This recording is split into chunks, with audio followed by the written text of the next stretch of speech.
All right.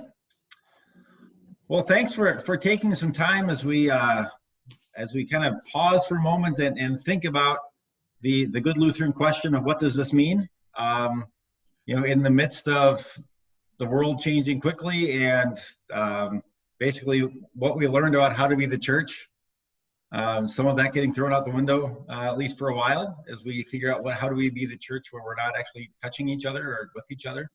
But there are obvious implications for stewardship and giving as we start moving worship to other venues where we're not actually with each other. So I just wanted to have some time to think with you about some best ways to do that, or at least some big picture things to be thinking about as we kind of engage in this process. Why don't we just quickly go around, if you could just say who you are and what congregation you're with, just so we have others have some idea of who's who. So however you want to do that, jump on in. So I'm Jonathan Schmidt. I'm at Our Savior's West Salem. I don't know if it shows up on the screen. My wife's name is showing up on the screen. I am not Jean. I am so she's probably the better preacher, but you got stuck with me. We'll take it.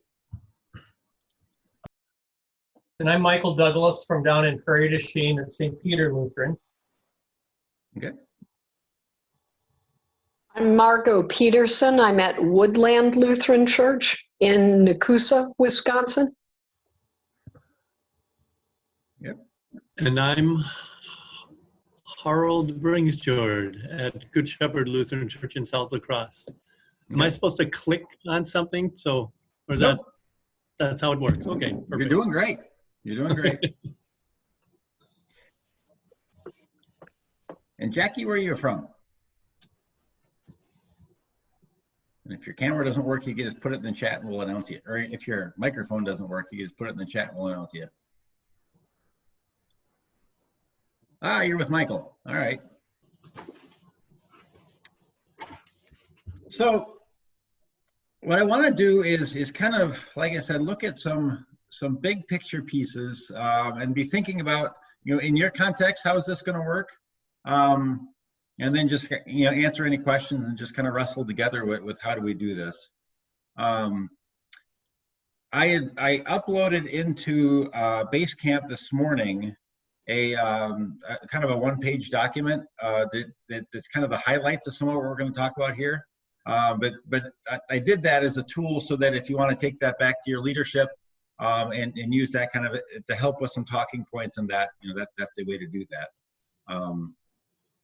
I think I have all the congregations at this point on Basecamp, even the new ones. I need to double check that, but I'm pretty sure. So I kind of want to first come at this with a theological lens, because in these times of uncertainty, and there is lots there. I know there's a lot of fear of financially for the church. What does this mean? In a time when, in many congregations, a significant amount of their income that they receive, the gifts they receive, comes through an offering plate. What does it mean when there's not an offering plate? And it's one thing to be snowed out for a week, but once we start realizing that we may be talking months rather than weeks, potentially, how do we talk about this? But it causes anxiety, and people obviously get worried about how are we going to survive, and in the midst of that, I kind of want to bring the reminder that in Scripture, pretty much every time a messenger of God, an angel, shows up, the first words are almost always, "Do not be afraid." As humans, it's our natural inclination when things get turbulent to be afraid and to worry and to fret and to be full of anxiety, but at the heart, we have a God who says, "Don't be afraid. I'm with you." We proclaim a God of abundance. That God has provided for God's people for, all of eternity. And so realizing that that's not going to end now, I think is important to realize. So just keeping that frame of reference, I think is important. And I don't see that as just being, putting our head in the sand and pretending there's no challenges. We know there are challenges.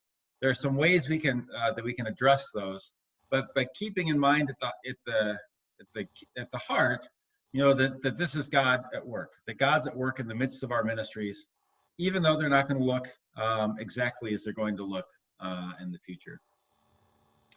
And so the tools that I want to think with us about today are the tools that we talk about that really are the fundamentals for how do we encourage people to be generous. Now, for those who are who are wrapping up the first year of this of Stewardship for All Seasons and entering the second, they've already heard some of these fundamentals as we had our first cohort meeting a long time ago.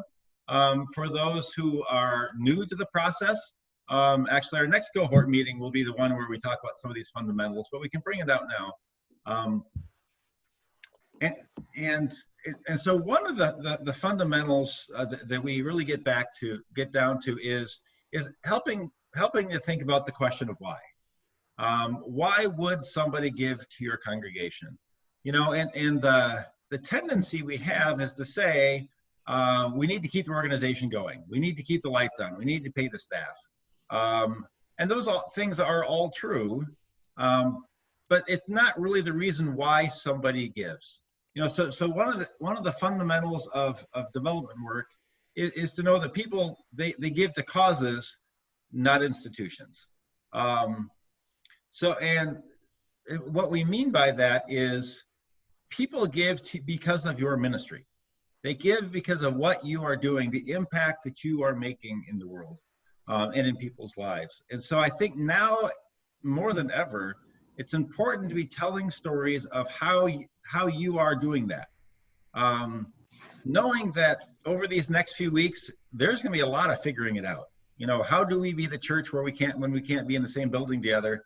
There's no manual for this. There's going to be a lot of trial, a lot of error. But as we can get to the heart of who we are, again, so if we go back to our core values or our mission, or however we want to talk about that, to help people to see how even in the midst of this social distancing, how we can still live that out. So for example, if you have a core value of welcoming, what does it mean for your congregation to be welcoming and caring for people in the midst of this? And like I said, we don't know the answers. We're figuring it out. But to at least be telling some stories of this is what we're trying, this is what we're working to do, so that people can make that connection of their giving is leading to something. They're not giving because you need to meet a budget. They're not giving so you can pay a staff. They're giving because they want to see ministry happen. And so in any way that we can share that ministry is happening, even if it's a potential ministry that's happening because we're trying something, people understand we don't know what we're doing. They understand this is a new time. So any way that we can do that, I think is really important. So the first piece is really just focus on your mission. Because that's who God has called us to be. So to keep that piece in mind. And like I said, that's going to look like, and it could look like, we as a congregation are calling on our shut-ins to check in on them, or maybe you're finding some ways of providing food for some people, or whatever that is. I don't care what it is. Tell the outcome stories of what's happening. Another piece is fundamental is the people give to success. They want to see that their giving is making a difference and is part of and to be a little crass, they want to be on the winning team. They want to get to something that's moving forward. And so that's where I think it's incumbent on us to be as positive as possible as we share these stories. This is not a time to panic. This is not a time for doom and gloom. It's a time to say we have potential here, and you get to be a part of it. Now, I understand that in some cases there are times when you get to the point where you can't pay staff, or you can't, there are things you can't do. In that case, let's have a conversation with me if we get to that point, because we'll do some specific work to address that and turn that around. Again, we're not pretending there are no challenges, but in many cases I've seen congregations get anxious and kind of hit the panic button way too early. For example, the church that I go to, in the past it has said things like, well, we're $4,000 behind on our budget.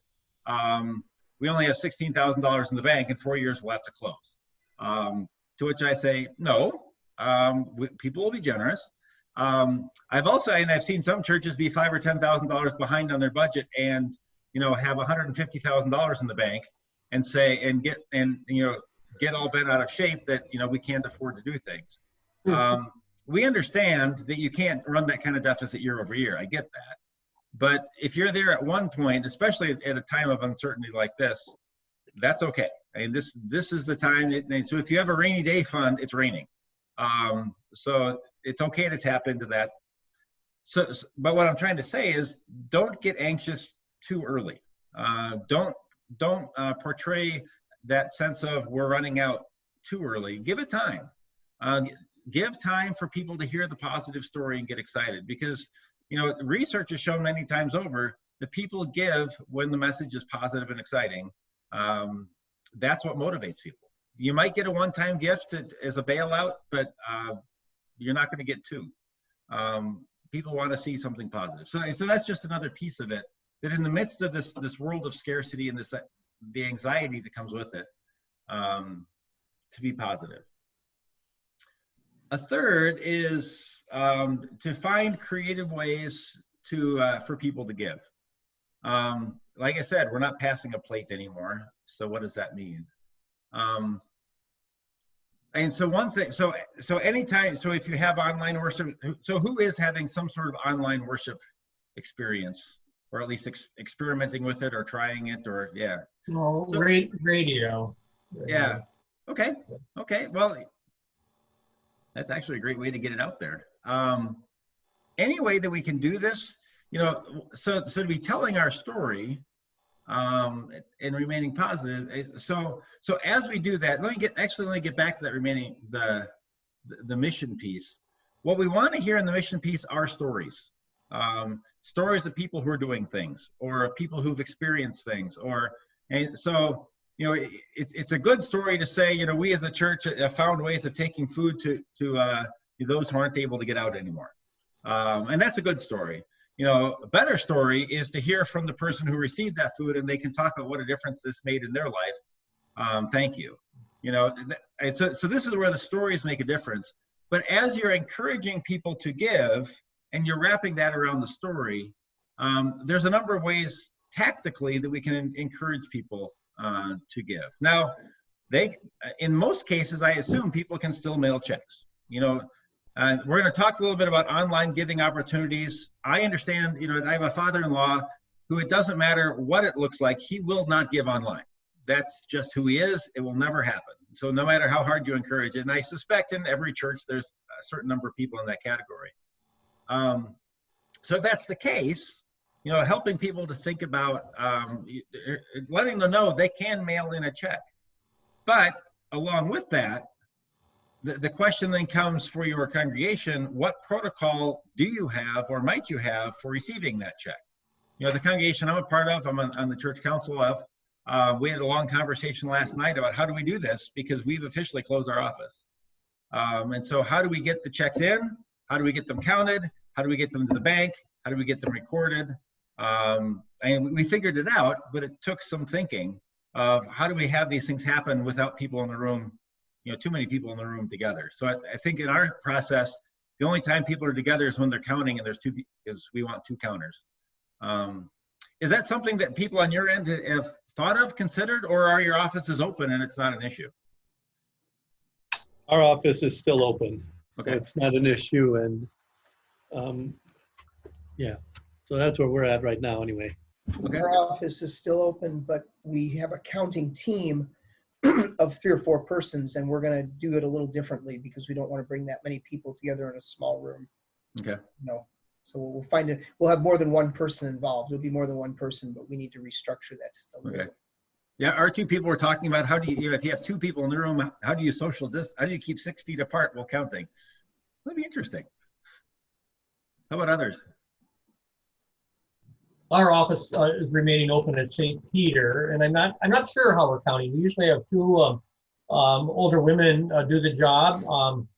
Not impossible to sit on opposite ends of the table, I guess. We'll see. Yeah. They certainly represent that portion of our congregation that we're most concerned about. Yeah. They're in their 80s, and and in their 80s. As we think about social distancing, it isn't just being 6 feet apart. It's also not touching the same things. I know that, and with And checks. so if you have two people that are double counting cash or that are double checking checks or that are using the same calculator, you're defeating the social distance purpose. So it's very difficult to think through. Yeah. Yeah, it's that fine line between being good stewards, and being good financial stewards and having good protocol and processes, and keeping people safe. And I think this is where every congregation at least needs to think this through in the best way for them. And like you said, and knowing who your counters are to know if these are people that should be out and about counting or whether we need to figure out something else. But if nothing else, I just want this on your radar screen as something for your leaders to be thinking about, because that is part of the issue. And it's great if everyone sends in checks, but if they don't get to the bank, we haven't accomplished exactly what we want to accomplish. Another way of giving is obviously is giving through your website. How many of you have giving options at this point where they can give directly through your website? We do. We do. Okay. We do not. You do not at this point. And it's there are a number of places you can go that will help you to get this set up. I don't know how slammed they are right now. I suspect there's a lot of churches doing this, all at once, and so it'll be interesting to kind of figure out what does this mean.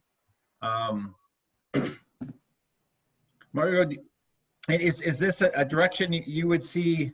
Or something you would find helpful for your congregation? Again, everyone needs to know their context, and do you envision that there are people who would utilize that as a tool, or as you look at your population, you say not very much? I think some people would. Our challenge is that our website is in flux right now. Okay. The person who is our webmaster is out of the country for 6 months. Oh, okay. And we have a substitute webmaster, if you will, but that process has been very rough in the last couple months. So I think it would be beneficial to try to set that up, and I think it would take a while, at least a week, maybe 2 or 3. Okay.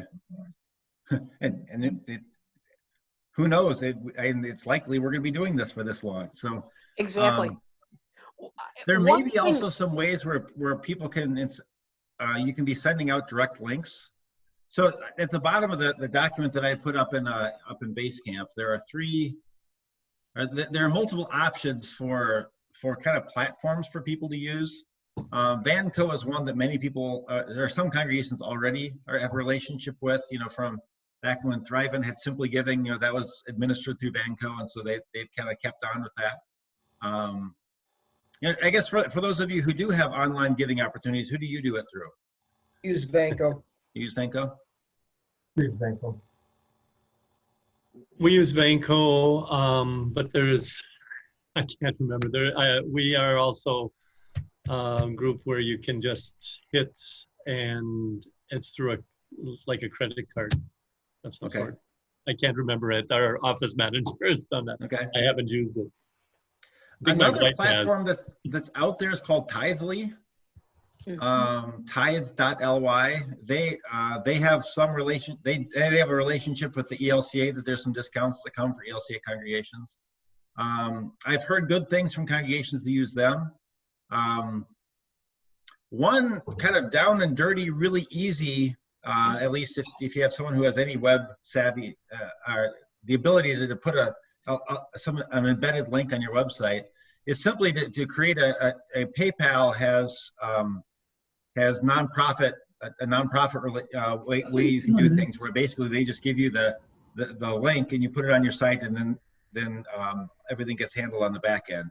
Again, I'm not here to recommend one or the other, but I've had organizations that did that. I think that's the one we're using, PayPal. Okay. So Vanco and Tithely also have, and Margot, this one might be more helpful for you in the immediate term. They also have text to give opportunities. Do any of you take advantage of that at this point? We have it. I'm not sure anybody's used it, Okay. but we do have that capability. It's one of the, so the way it works, just for those who aren't aware, so what happens is you're given a phone number, or you're given a number for people to text. So they text, and then I think probably put the name of your congregation, and the dollar amount. And so they text it to this number. And then what they're then sent is a text back with a link that says, fill this out for the giving information.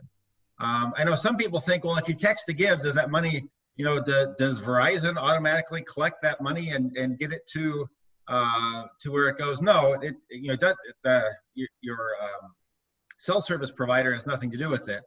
You send the text, they send you something back, then that takes you to a form where you fill out your credit card information, your bank information, and then once that's set up, then the money goes where it needs to go.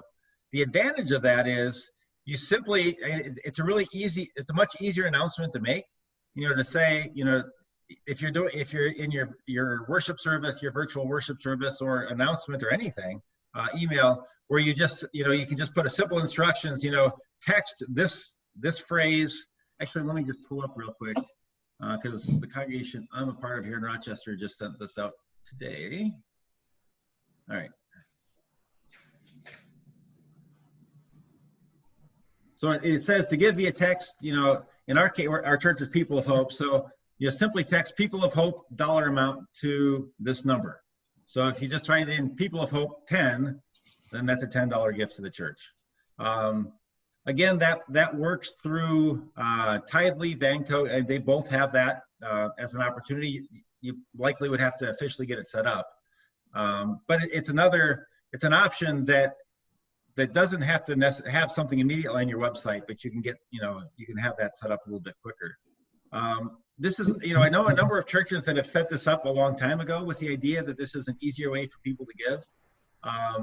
And in my experience, not a lot of people have used it. However, I think this time is different. Now you can't put $10 in the offering plate because there isn't an offering plate. So this is kind of the opportunity to do that. And as you do that, what I would recommend is as you kind of share, something that's new, so if giving through the website is fairly new or not many people have used it, or the same if you're going to text to give, have someone give a short testimonial about how they've done it and how helpful they found it. So have someone, if they given through, have someone give through your website and then have them say, this was a great way to support my church, the ministry that we're doing. I'm excited about this, so that's why I gave, this. Or as you're giving the instructions of the text to give, to have someone say, this is what I did and it was great. People give to people. Remember that. That's one of the things. Well, some of you we're going to talk about here as we get together next time. But it's one of those fundamentals of development work that the people give to people. And so we want to get beyond just the information to the inspiration. Yes. And it's more motivating to have somebody say, "I've done this. Join me," than to just get the facts. So just another, again, one more piece to kind of think about there. This is also a great time to encourage some sort of automated giving. Do any of your, maybe I'll ask it this way, do any of your congregations not have the option for people to give some sort of regular monthly or biweekly or whatever that is giving? Or does everybody have that set up in some way? That's something that I've brought up at Woodland on multiple occasions, whether it's Tithely or Vanco or whatever. And boy, our treasurers have really not wanted that. Really? What's just curious the rationale? I know there's all kinds of rationale out there. So they did not want the congregation to incur any cost whatsoever in the process of giving. Yeah. So we do have a few parishioners who pay us through their bank, that the bank generates the checks that are mailed to us. Yep. But but that is the only automated giving that the congregation has, Okay. our treasurers have been willing to use. Okay. You know, and that's a great way to encourage people to do it, because it's regular giving, and you know, and you receive your funds. So my pushback when people say, well, you know, we don't want you know, if someone gives that $100 gift, I don't want $3 of that to go to some company. We want it all to come here. Right. And my pushback is, if you don't do that, you may not get the $100 gift. Would you rather get $97 or nothing? And I'm not usually quite that, you know, you don't want to be snarky about it, but especially at this time when giving is much more challenging, we want to make it as easy as possible to give. And there may be a case, you know, I could see a congregation where there may be a member of the congregation who understands why this kind of giving is important and is willing to say, you know, I will, you know, for the first 6 months or whatever, I will cover the, you know, the fees that go with it, you know, so there's a special gift they give to make that happen so that 100% of everyone's gifts can come. And that's an opportunity. But again, you'd have to find the right person who would see that as important. Right. And then that is some of the challenge of the more creative, the easier ways for people to give aren't free. But overall, you know, over time, organizations are starting to learn and understand that, you know, it's in some ways it's the cost of doing business. You know, it used to be there were some small stores or restaurants that wouldn't take credit cards. And you're seeing that change quick, you know, you've really seen that change over the last years because people understand it. Yes, you do have to pay something for it, but otherwise you don't get anything. And we don't want to miss out on that. So, you know, just something to think about. But as for a congregation that have some sort of automated giving already, this is the perfect time to encourage people to do it. And again, not to say, can you get on automated giving so our church can have more money? But to have people in your congregation who are doing it, you know, tell the story of, you know, this is why I do it, and I find it really helpful. Again, join me.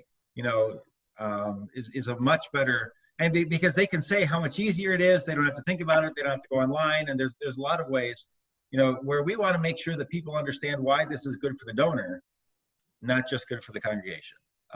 So it's good for both, but we want, you know, we're emphasizing what's good on the donor side as we do that. Another piece that's critical, and one thing that you've heard me say in this process, and you will hear me say a million times, is we inform, we motivate, we ask, and we thank. You know, we need, especially now, we can't be afraid to ask. The reality is, people are still being generous. We want, what we want to do through our mission is to help them to see how being generous to the congregation is making a difference. But then we have to actually ask them to do it. You know, the research has shown many times that the largest reason people don't give to an organization is because no one asks them. So we want to make sure that invitation to give is clear and is there. One thing that I'm recommending, and that we as a firm are also recommending that congregations do, since in many congregations, a significant amount of your income in a year, the giving in a year, comes from a small number of people, there may be the opportunity for a few targeted conversations with the top 10% of your givers, just to, one, make sure they're on board and see the ministry that's happening, and then just invite and ask them to sustain it and continue in that work. Again, it's about money, but it's really about ministry. So we never talk about those separately. And so helping them to see the value of the ministry, and then encouraging them to do that is a way to kind of encourage, to kind of keep things strong in these somewhat uncertain times. And knowing that the people in our congregations are approaching this from very different places. And there's some people in our congregations who are probably already out of work, you know, and so the financial anxiety is very high.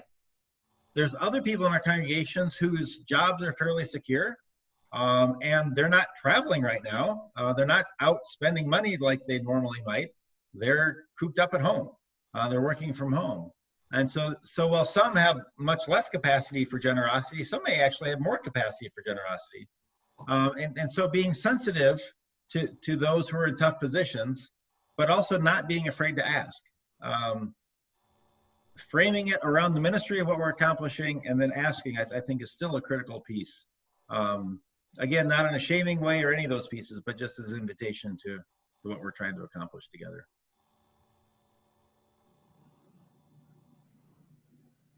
Looking over my notes here. And so that's kind of the big picture.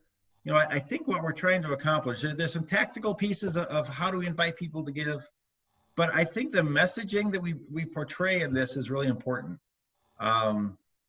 Because I think we as a church are uniquely situated for this time. You know, in a time of anxiety, in a time of fear, in a time of, for some, life and death, I mean, the church we are a place that talks about these things. And not that we as individuals and leaders in the church are not wrapped up in it in our own personal lives, we are.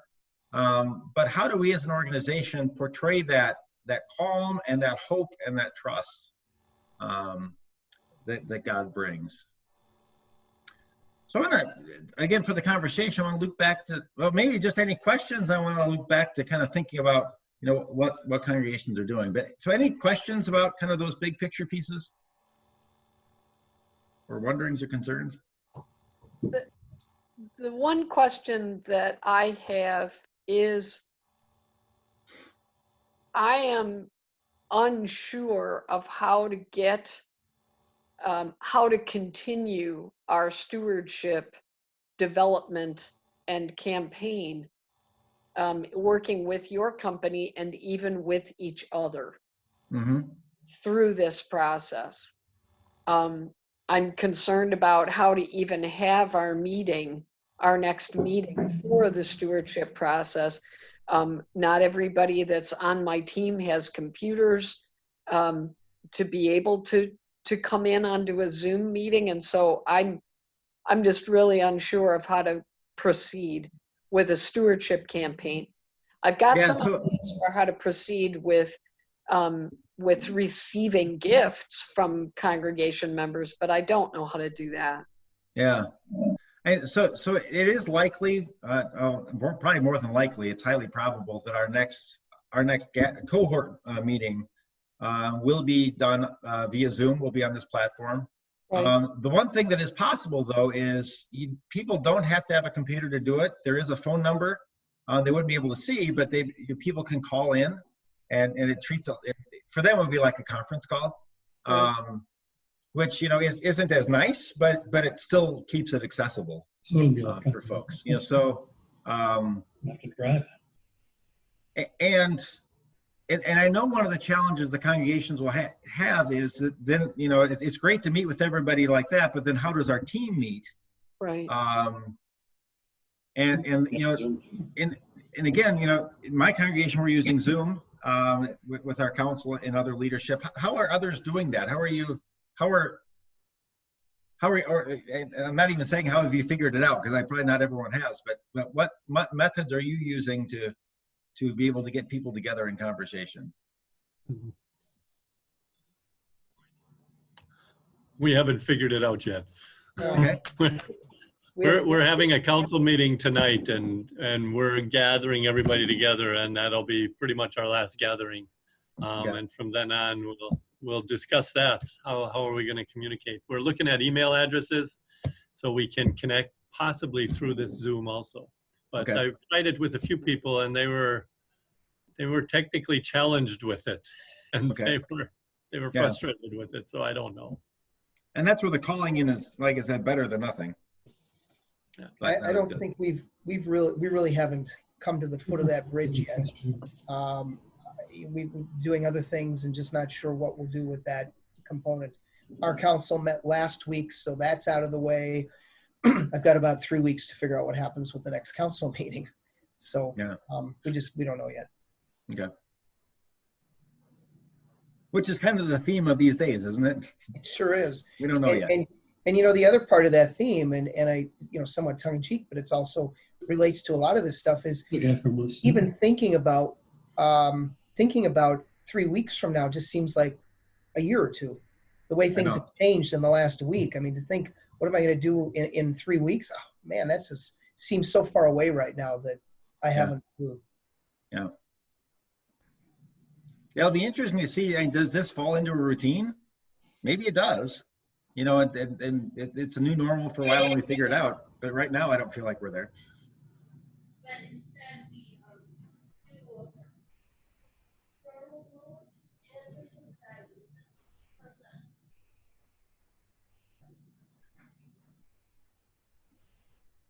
So as you think of the ministry that your congregations are accomplishing right now, as you're figuring that out, you know, in your context, and what are the ideas? And so how are you going to be the church over these next weeks, in a way that really serves who you are? You know, in my council meeting last night, the initial motion was we're going to cancel worship services, and we're like, oh wait, what? No, we're not canceling worship. We're canceling face-to-face worship, which is a whole different thing. Right. So what is it looking like for you? At least today, and 3 days from now, it'll probably look different as we figure things out. But what are your thoughts? It's always good just to hear what other people are thinking too. So We've been blessed at St. Peter and Prairie du Chien to have had a radio ministry for many years. So we'll continue with that on Sundays. We're exploring that for Lenten services too, and hoping to be able to be on air tomorrow night.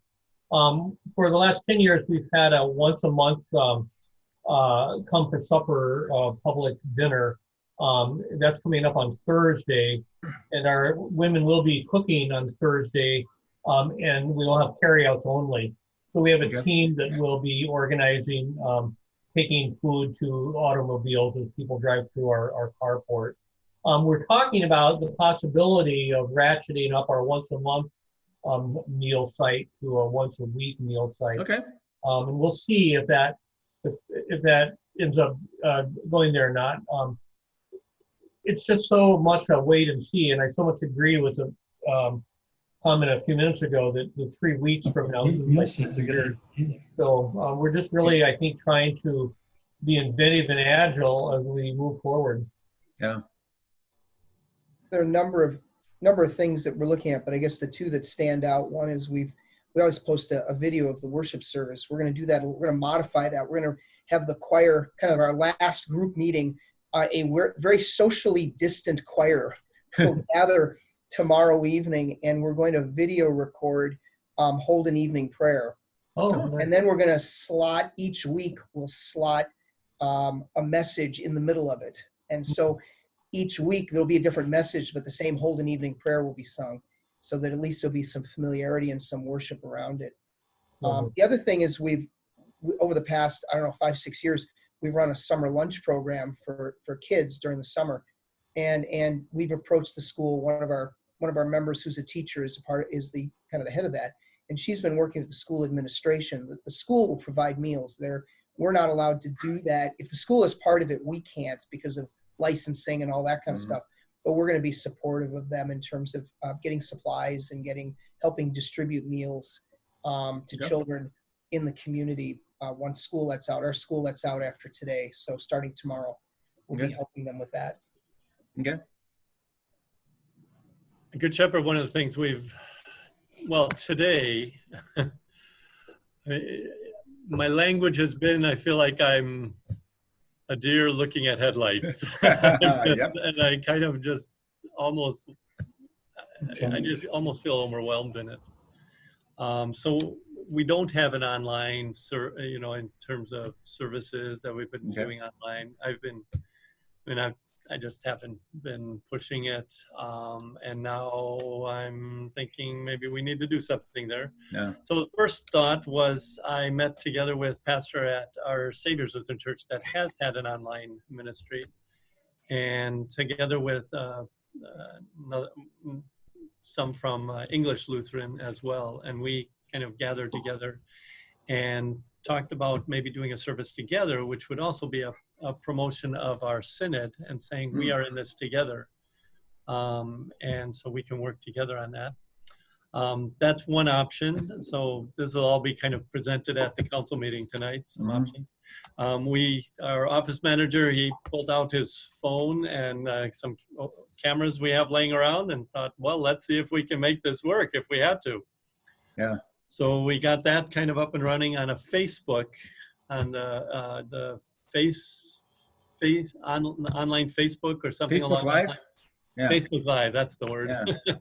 Yep, so that worked, and it was kind of funny. We just did a test for about If they have Facebook, why can't we do 3 that? minutes, Why can't we do and I got 4 or 5 people from church that said, "Oh, great! I can see this. This is good. Yeah, sounds good." I said, Yeah. "Okay." that? Well, sure. So that was those are just 2 things I've been just testing out today for the meeting tonight, just to see where we go. Okay. But in terms of, will we have that up and running? We have individuals giving faith talks in our Lenten services right now. Okay. What the church means to them, Yeah. and been great stuff. But I don't know if I want to. We get a good turnout at that, and if we put it online, or should we just hold off for another time? Yeah. Maybe use that next. I mean, I've actually got it lined up for people already next year. So in 2022, they can do it. Yeah. So, And the great thing now is with technology, and either they could do it or someone could help them with it. Just take their phone and do the recording, and they could almost, record it and put it on. They don't even have to be in the building. They could be wherever they are, and there's some ways. it could. Talk to the right people to make it happen. Yeah, not everybody has Facebook. Not everybody has those kinds of abilities to see it. That's my struggle, and I would say at least 30%, maybe more, probably don't have Facebook. Yeah. That come to the worship services, maybe even 50%. Yeah. And so that's the struggle we're working. Yeah. Yeah. So how do you have worship for those who don't have the technology to join it? And that's a fascinating question. Yeah. Peter, another I guess it's a broader sense stewardship issue is that relates to this is on Sunday we had 2 people come up to us and say, "Can we do something for kids?" And so one of the things we're also exploring, but we haven't figured out how to do it yet, is some kind of video, I don't know, YouTube video link to the website or something for children with a children's message. Oh, Because yeah. the kids, if anybody, talking about those, Harold's talking about those who don't have Facebook and don't have computers, and we've got that bunch too, but the kids are all into that. And so we're thinking, since they're comfortable with that, we're also going to try to figure something out that would have maybe our Sunday school starts with an opening that the other pastor, my wife, does. So to have her doing that, and we can do that because there will be nobody else in the building, just the 2 of us. We can video something that would be then on the screen that would look familiar, be the familiar space of the lower level where the Sunday school kids meet, and just give them a little familiarity, but also a message. Since kids are more comfortable with that kind of technology than us old folk get to be. Yeah, We're also looking at that. That's good to do all that. History. So what are your thoughts, Margot? I know you're in a different context, so. Yeah, a lot of our snowbirds have been asking us to videotape the service, specifically the sermon, for a while, and our response has been, if you get us the equipment and you can figure out how to do it, we'll do it for you. Yeah. Well, this has landed us into a crisis situation where it's got to happen. Yeah. So we also, unfortunately, our tech people are some of our snowbirds. Oh. Right, exactly. You could find somebody else, you'd think.